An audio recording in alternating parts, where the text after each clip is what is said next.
Stephen കിങ്സിന്റെ കഥയെ ആസ്പദമാക്കി Oswald Perkins 2024 സംവിധാനം ചെയ്ത് പുറത്തിറക്കിയ ഒരു ഹൊറർ ത്രില്ലർ കാറ്റഗറിയിൽ വരുന്ന ഒരു സിനിമയാണ് ദി മങ്കി.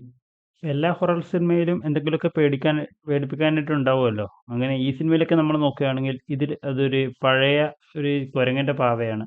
ഇതിന്റെ പ്രശ്നം എന്താണെന്ന് വെച്ചാൽ, നമ്മൾ ഈ പാവയ്ക്ക് കീ കൊടുത്തു കഴിഞ്ഞാൽ ആ പാവ കീ കൊടുത്ത ആളുമായി ബന്ധപ്പെട്ട ഒരാൾ ദുരൂഹ സാഹചര്യത്തിൽ മരണപ്പെടും. ഇങ്ങനെയുള്ള ഈ പാവ ഒരു ദിവസം ഒരു ട്വിൻ ബ്രദേഴ്സിന്റെ കയ്യിൽ കിട്ടുന്നു. അവിടെ മുതലാണ് ഈ സിനിമയുടെ കഥ ആരംഭിക്കുന്നത്.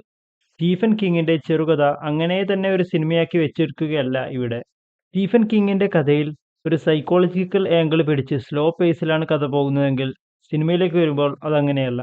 സിനിമയിലേക്ക് വരുമ്പോൾ രണ്ട് സഹോദരങ്ങൾക്കിടയിലുള്ള ചൈൽഡ്ഹുഡ് ട്രോമയും പിന്നെ അവർ വലുതായതിനു ശേഷം അഡൽട്ട് ലൈഫ് എങ്ങനെയാണെന്നും ഒക്കെയാണ് പ്രധാനമായി എടുത്തു കാണിക്കാൻ ശ്രമിച്ചിട്ടുള്ളത്. ട്വിൻ ബ്രദേഴ്സിന്റെ റോൾ ചെയ്ത ആ രണ്ട് കുട്ടികളുടെയും അഭിനയം പറയേണ്ടത് തന്നെയാണ്. അതിഗംഭീരമായിട്ട് തന്നെ രണ്ടുപേരും ചെയ്തു വെച്ചിട്ടുണ്ട്. കൂടാതെ അവരിൽ ഒരാളുടെ അഡൽട്ട് സ്റ്റേജ് ചെയ്ത ടിയോ ജെയിംസും നല്ല രീതിയിൽ തന്നെ അഭിനയിച്ചിട്ടുണ്ടെന്ന് തന്നെ നമുക്ക് പറയാം. കൂടാതെ ഇതിലെ വിഷ്വൽസും സൗണ്ട് മിക്സിങ്ങും ഒക്കെ ഒരു ആവറേജ് ആയിട്ടാണ് എനിക്ക് തോന്നിയത്. അത്ര ഭയങ്കരം എന്ന് പറയാനൊന്നുമില്ല.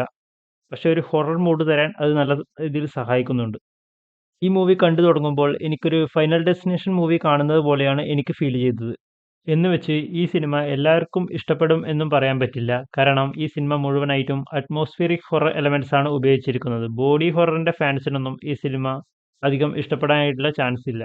എന്നാൽ പോലും ഒറ്റത്തവണ കാണാൻ പറ്റുന്ന ഒരു നല്ലൊരു സിനിമയായിട്ടാണ് എനിക്ക് തോന്നിയത്. ആകെ ഇത് 1 മണിക്കൂറും 38 മിനിറ്റോ അങ്ങനെ ഈ സിനിമയുള്ളൂ. അപ്പം ഒരു തവണ കാണുന്നതിനെ കൊണ്ട് വലിയ വിഷയം ഇല്ലാന്ന് തോന്നുന്നു. അപ്പോൾ നിങ്ങൾ ഈ സിനിമ കണ്ടവരാണെങ്കിൽ നിങ്ങളുടെ അഭിപ്രായങ്ങൾ താഴെ കമന്റ് ചെയ്യുക.